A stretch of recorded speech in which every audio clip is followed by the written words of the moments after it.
આજના વિડીયોમાં બાળકો આપણે ધોરણ 5 પર્યાવરણમાં 22મો પાઠ છે ફરી ઉપડ્યા તેનું નવી સ્વાધ્યાય પોથી ભાગ 4ની અંદર જે સ્વાધ્યાય કાર્ય આપવામાં આવેલું છે તે આખું સ્વાધ્યાય કાર્ય સમજીને લખવાના છીએ. પ્રશ્ન 1 થી શરૂઆત કરીએ છીએ. પ્રશ્ન 1 છે નીચેના શબ્દો સમજાવો. અહીંયા થોડાક શબ્દો આપેલા છે એ આપણે સમજાવવાના છે કે એનો અર્થ આપણે લખવાનો છે. પેલું છે ઉછીના પૈસા લેવા. ઉછીના પૈસા લેવા એટલે શું? તો ઉછીના પૈસા લેવા એટલે થોડા સમય માટે પૈસા વ્યાજ વગર વાપરવા માટે કોઈ પાસેથી લેવા, સગા સંબંધી અથવા તો મિત્રો પાસેથી કે બીજા કોઈ લોકો પાસેથી વ્યાજ વગર જે આપણે પૈસા વાપરવા માટે થોડા સમય માટે લઈએ તો એને ઉછીના પૈસા લીધા કહેવાય. બીજું છે લોન લેવી. લોન લેવી એટલે શું? તો કે લાંબા સમય માટે પૈસા વ્યાજે લઈએ આપણે એને લોન લીધી કહેવાય. વ્યાજથી પૈસા લઈએ એને લોન લીધી કહેવાય.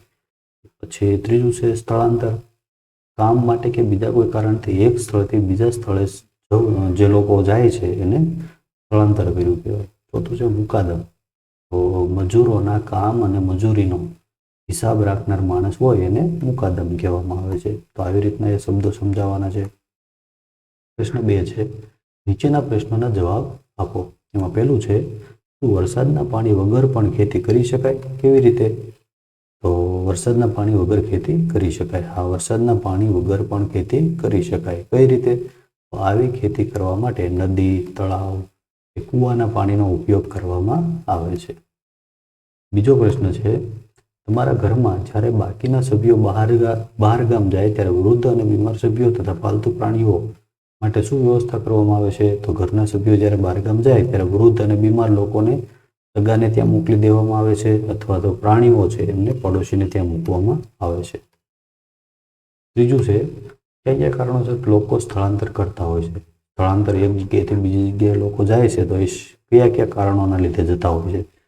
તો લોકો છે રોજગારીની શોધ માટે, પછી પૂર, દુષ્કાળ, ભૂકંપ જેવી કુદરતી આપત્તિઓના કારણે લોકો સ્થળાંતર કરતા હોય છે. પછી યુદ્ધ છે, હિંસા છે, એના કારણે પણ ઘણા લોકોને સ્થળાંતર કરવું પડતું હોય. કોઈ મોટી સરકારી યોજનાઓ, કેવી યોજનાઓ? તો કોઈ મોટો બંધ બંધાવવાનો હોય, રસ્તાઓ પસાર થવાના હોય તો એના કારણે પણ લોકોને સ્થળાંતર કરવું પડતું હોય છે. ચોથો પ્રશ્ન છે જ્યારે તમે લાંબા સમય સુધી શાળાએ જઈ ન શકતા હો ત્યારે તમે તમારો અભ્યાસ ન બગડે એના માટે તમે શું કરશો? તો લાંબા સમય સુધી શાળાએ હું ન જઈ શકું એમ ન હોઉં તો મોટા ભાઈ કે બહેન કે પપ્પાની પાસેથી હું શીખીશ ને અભ્યાસ માટે મોબાઈલનો પણ ઉપયોગ કરીશ. 5મું છે કામની શોધમાં ગામના કેટલાક લોકો ગામ છોડીને જશે પરંતુ કેટલાક લોકો ગામમાં જ રહેશે. એવું શું કામ બન્યું?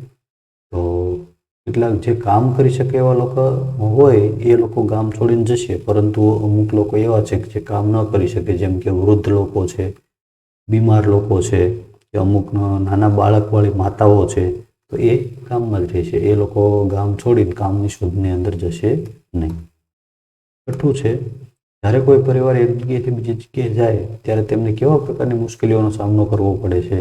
એક જગ્યાએથી બીજી જગ્યાએ જતા લોકોને રહેવાની, ખાવા પીવાની, સામાન ફેરવવાની વગેરે ઘણા પ્રકારની સમસ્યાઓનો સામનો કરવો પડે. 7મું છે તમારા વિસ્તારમાં કે ગામમાં કોઈ એવો પરિવાર છે કે જેઓ પોતાનું ગામ છોડીને તમારા ગામમાં રહેવા માટે આવ્યા હોય? તેમની મુલાકાત લ્યો અને નીચેની વિગતો પૂછી અને એમને તમારે લખવાની છે.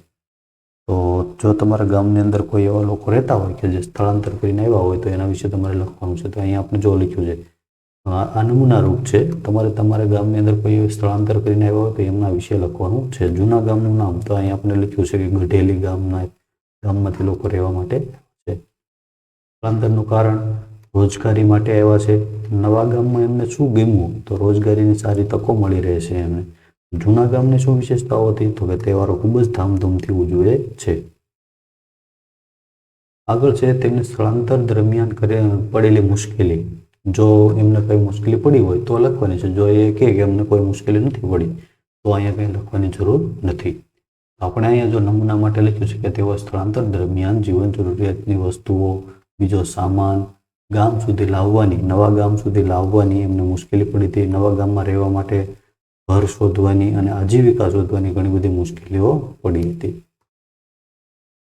આગળ પ્રશ્ન 3 છે ચિત્ર પરથી પ્રશ્નનો જવાબ લખો. તો જો અહીંયા ચિત્ર આપેલું છે એ ચિત્ર પરથી આપણે પ્રશ્નોના જવાબ લખવાના છે. તો એની અંદર અહીંયા ઘર દેખાય છે, આ શેરડીનું ખેતર છે, એની અંદર આ લોકો છે શેરડી કાપી રહ્યા છે, અહીંયા એક બાળક બેઠું છે, બરાબર છે, એવું ચિત્ર છે. તો એમાં પહેલો પ્રશ્ન છે, સ્થળાંતર કરેલા પરિવારો તેમનું રહેઠાણ ક્યાં બનાવ્યું છે, શા માટે? તો સ્થળાંતર કરેલા પરિવારોએ શેરડીના ખેતરની અને ફેક્ટરીની નજીક રહેઠાણ બનાવ્યું છે. કેમ કે પુરુષોએ વહેલા ઉઠીને શેરડી કાપવાની હોય છે અને સ્ત્રીઓએ ભારા બાંધવાના હોય છે. આગળ, પુરુષો શું કામ કરી રહ્યા છે? તો કે પુરુષો શેરડીના ખેતરમાં શેરડી કાપી રહ્યા છે. સ્ત્રીઓ શું કામ કરી રહી છે? તો સ્ત્રીઓ પુરુષોએ કાપેલી શેરડીના ભારા બાંધી રહી છે. ચોથું છે, ચિત્રમાં કયો પાક દર્શાવવામાં આવ્યો છે? તો કે ચિત્રમાં શેરડીનો પાક દર્શાવવામાં આવ્યો છે. પાંચમો પ્રશ્ન છે, તેમને સ્થળાંતર કેમ કરવું પડ્યું છે? તો કેમ કે વરસાદની ઋતુમાં જ તેમને ખેતરમાં કામ મળે છે, બાકીના સમય માટે રોજગારી મેળવવા માટે તેમને સ્થળાંતર કરવું પડ્યું હશે. તો આવી રીતે આ પાઠની અંદર આપણે આટલું સ્વાધ્યાય છે એ સમજી અને સારા અક્ષરથી શબ્દો વચ્ચે જગ્યા રાખી અને લખવાનું છે અને તમારે તૈયાર પણ કરી નાખવાનું છે. અને જો તમે ચેનલને સબસ્ક્રાઈબ ન કરેલી હોય તો સબસ્ક્રાઈબ પણ કરી